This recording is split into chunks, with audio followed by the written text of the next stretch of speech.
दी थी, मैं शादी पे गई हुई थी 5 तारीख की। तो हम जैसे 2 बजे रात को सोए, शादी का ऐसा ही होता है। तो सुबह 4 बजे मेरे देवर का फ़ोन आया घर।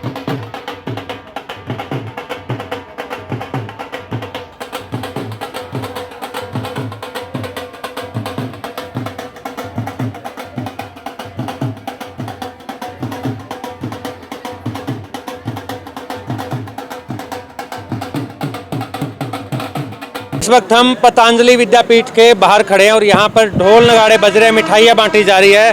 और आपको पता ही है, जब से रिजल्ट आया है तब से जो है लगातार यहाँ पर हर आए तीसरे दिन यहाँ ढोल बजते हैं, मिठाइयाँ। और सबसे बड़ी बात, आज मैं आपको रूबरू करवाऊंगा एक ऐसे परिवार से जिनके 5 नौकरियाँ मिली है सरकारी। जी हाँ, आपको सुनकर जो है अचंभा होगा, हैरानी होगी, लेकिन मेहनत के बल पर सरकार की जो योजना थी, जो पारदर्शिता थी, उसके बल पर एक ही घर के अंदर 5, जिन्होंने कभी सोचा भी नहीं था, एक नौकरी को लेकर भी अचंभा था कि अगर मिल जाए तो सब कुछ अच्छा हो जाए। तो आप देख सकते हैं मेरे साथ सीमा जी है गांव चंदड़ से, ये भी लगे, इनसे पूरी जानकारी लेंगे। सबसे पहले तो जी टीबीएन परिवार की ओर से आप सभी को बहुत बहुत शुभकामनाएं। हाँ जी, आप थैंक यू जी, धन्यवाद जी आपका यहाँ पे पहुँचने पे और दूसरी लड़कियों को मोटिवेट करने के लिए, ताकि मेरी आवाज़ उन तक जाए और वो भी मोटिवेट हो मेरी तरह, और वो भी घर से बाहर निकले, कोचिंग ले और पढ़े, अपनी मुकाम तक पहुँचे। तो वैसे तो हम जो 5 नौकरियां मिली हैं उनके बारे में भी जानकारी लेंगे, लेकिन सबसे पहले आप अपने बारे में बता दीजिए, क्योंकि आप जो है शादीशुदा है, घर के काम भी होते हैं, सारा कुछ संभालना भी होता है, उसके बावजूद आपने कैसे तैयारी की और क्या विश्वास था आपको? हाँ जी, मुझे पहली बात तो हमें अपने आप पे पूरा विश्वास रखना चाहिए। हाँ, मैं ये कर सकती हूँ, तभी हम कुछ करेंगे। अगर हमारे मन में नहीं है मेरे से नहीं होगा तो कभी नहीं होगा।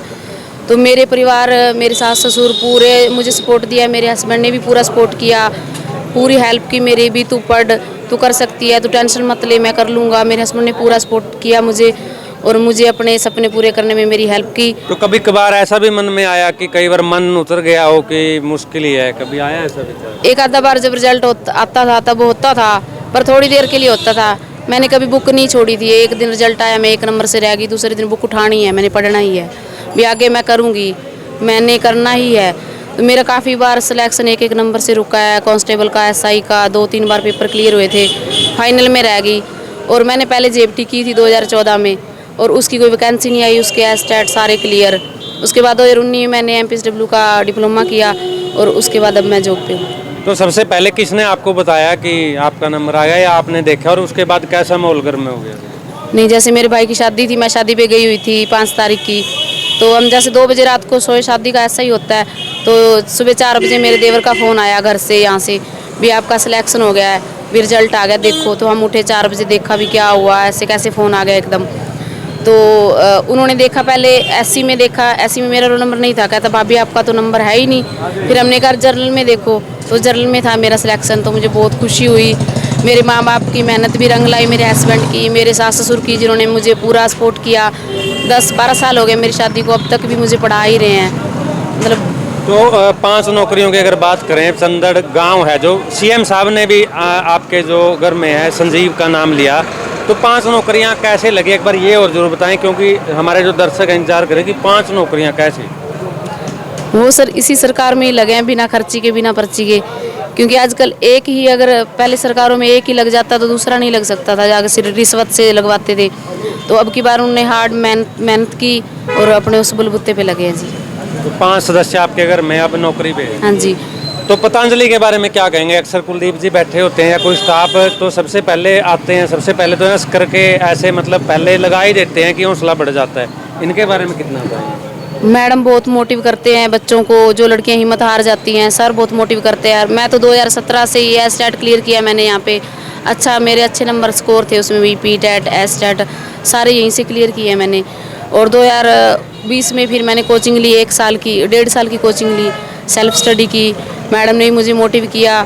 मैंने रोहतक जाना था, इसकी एनएम की मेरी तैयारी नहीं थी, तो मैडम ने कहा नहीं तुम जाओ, सब कुछ हो सकता है, बच्चे तो वैसे ही रहेंगे जैसे पहले थे घर पे, आप टेंशन मत लो, आप कर सकते हो, जाओ। मैं वहाँ गई 3 महीने, मैंने वहाँ भी कोचिंग ली। जो टेक्निकल का अब की बार 70% दे दिया ना इन्होंने, उसकी तैयारी की। तो मैडम ने सारे, संजय सर, अमन सर, सारे फुल सपोर्टिव है, राजेश सर।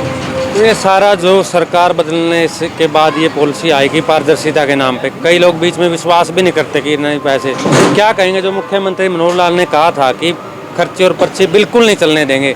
उस बात पर कितना खरा उतरे हैं मुख्यमंत्री? 100% खरा है सर। हमें भी कहते हैं, कल भी बात हो रही थी, मेरे हस्बैंड को किसी ने बोला अरे तुमने क्या घोल के पिला रखा है, तुम्हारे ही परिवार में नौकरियां आ रही हैं। तो मैंने कहा बुके घोल के पी लो, नौकरियां आ जाएगी, सबको मिल जाएंगी। हमने कोई पैसा थोड़े ना दिया उनको। तो आखिर में मुख्यमंत्री के बारे में 2 लाइनें क्या कहना चाहोगे? सर उनकी पॉलिसी बहुत ही अच्छी है, मतलब बढ़िया कर रहे हैं जो भी कर रहे हैं। आगे भी शायद आने वाली सरकार भी वही हो जैसा उनका अच्छा वो चल रहा है जी। तो बिल्कुल भाई सही कहा, हिम्मत मर्दा मद्दे खुदा। तो जो हिम्मत करते हैं उनका भगवान भी साथ देते हैं। और बाद में हमारे कुलदीप जी भी जुड़ेंगे, उनसे पूरी जानकारी लेंगे। तो ये चंदड़ से वो परिवार था जिनके घर में 5 नौकरियां मेहनत के बल पर सरकार की पारदर्शिता के चलते प्राप्त हुई है। तो बने रहें TBN न्यूज़ के साथ। नमस्कार।